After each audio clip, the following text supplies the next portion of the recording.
Assalamualaikum warahmatullahi wabarakatuh. Selamat pagi anak-anakku kelas 8 SMP Kartioso Semarang. Apa kabar kalian semua? Semoga kalian tetap sehat dalam lindungan Allah Subhanahu wa taala. Sebelum kita memulai pembelajaran, mari kita berdoa terlebih dahulu menurut agama dan kepercayaan masing-masing. Berdoa mulai.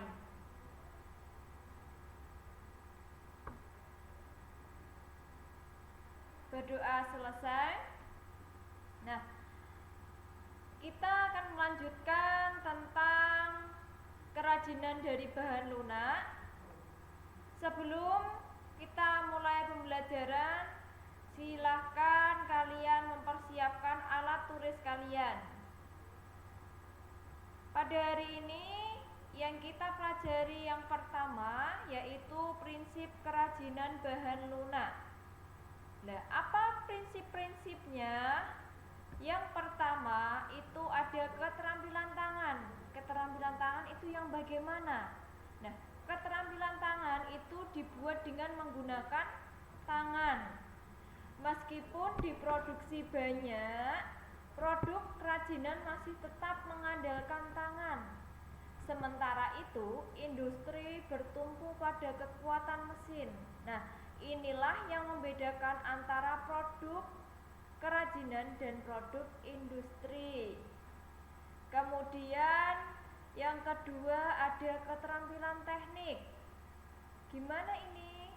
Nah, produk ini dilakukan secara berulang-ulang dan didasari oleh keterampilan teknik atau keperigelan, sehingga produk yang dihasilkan sudah tentu memiliki kekhasan tangan yang nampak dengan detail, rumit, dan hanya bisa dilakukan dengan teknik yang hanya dimiliki oleh tangan seseorang.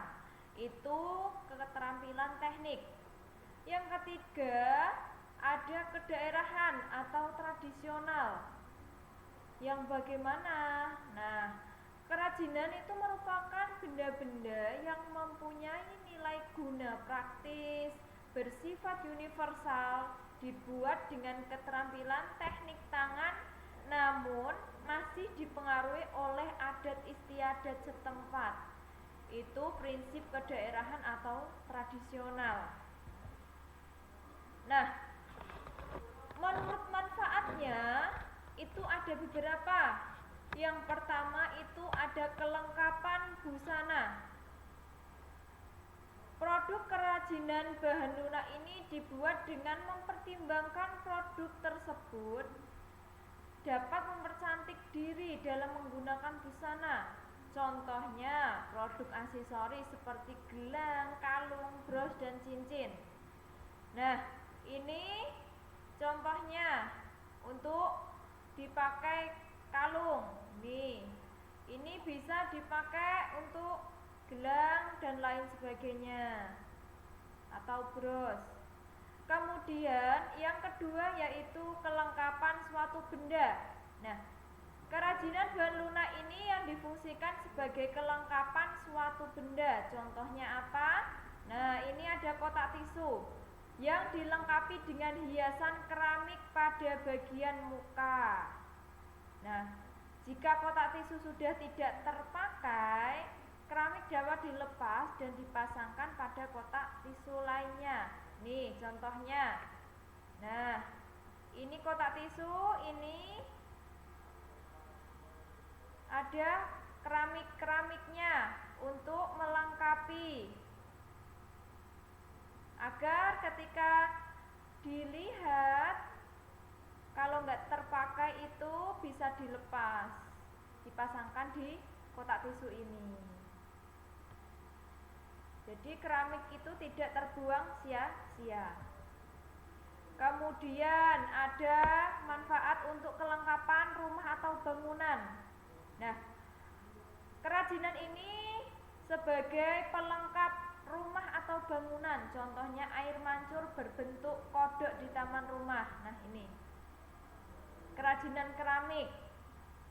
Bisa keramiknya yang tidak terpakai ini ditempelin di air mancur, yang mana contohnya ini dibentuk seperti kodok.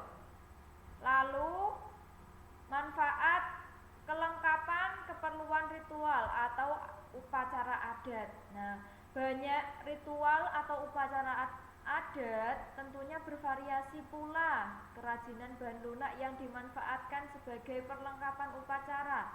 Contohnya lilin. Lilin ini banyak digunakan untuk berbagai acara ritual dan pesta adat. Nah, ini contohnya lilin. Itu tadi manfaat kerajinan. Lalu ada berdasarkan prinsip kebermanfaatan di atas tadi, maka kerajinan bahan lunak itu dapat dikategorikan sebagai produk-produk berikut. Yang pertama itu menambah keindahan. Kok bisa? Karena keberadaan kerajinan bahan lunak itu dapat memperindah tampilan, yang mana semula itu tidak terpakai kemudian kita gunakan, yang mana tidak terpakai tadi itu tadi dimanfaatkan untuk menambah keindahan. Tadi contohnya keramik, kemudian ditempelin di kotak tisu, itu bisa menambah keindahan penampilan. Lalu ada yang kedua, memberi penekanan dan kekhasan pada suatu benda. Nah, jika diberi kerajinan bahan lunak, maka suatu akan terasa terkesan pada kekhasan. Lalu yang ketiga menjadi persyaratan pemakaian, di mana kerajinan bahan lunak itu merupakan persyaratan untuk dipakai. Jika tidak digunakan, maka berarti tidak apa-apa. Kemudian ada yang keempat, itu merupakan pertanda atau simbol. Produk kerajinan ini dijadikan sebagai pertanda atau simbol suatu kepentingan. Tadi untuk keperluan upacara adat. Nah, ini atau digunakan untuk simbol. Kemudian dibuat khusus sesuai benda aslinya atau duplikasi. Kerajinan bahan lunak ini dibuat secara khusus menyerupai bentuk aslinya untuk alasan dan kebutuhan tersebut. Kemudian sebagai bagian dari karya seni, karena mencerminkan ekspresi keberagaman budaya Nusantara, maka kerajinan bahan lunak merupakan bagian dari karya seni. Nah, itu tadi ada prinsip, manfaat. Itu pembelajaran kita kali ini. Di sini ada tugas yang ketiga, yaitu silakan kalian mengidentifikasi manfaat kerajinan bahan lunak. Nah, yang pertama, kalian itu mencari produk kerajinan bahan lunak, lalu menempelkan gambarnya atau kalian bisa menggambarkan bentuknya. Itu yang pertama. Kemudian menuliskan bahan dasar kerajinan bahan lunak. Bahan dasarnya itu apa aja. Kemudian menuliskan bentuk kerajinan bahan lunak. Yang keempat itu menuliskan kebermanfaatan kerajinan bahan lunak tersebut. Nah, itu tugas prakarya kali ini. Silahkan kalian kerjakan sebaik mungkin. Apabila kalian tidak atau kurang memahami pembelajaran, silahkan kalian bertanya kepada Bu Nurul. Cukup sekian, semoga ilmunya bermanfaat. Wassalamualaikum warahmatullahi wabarakatuh.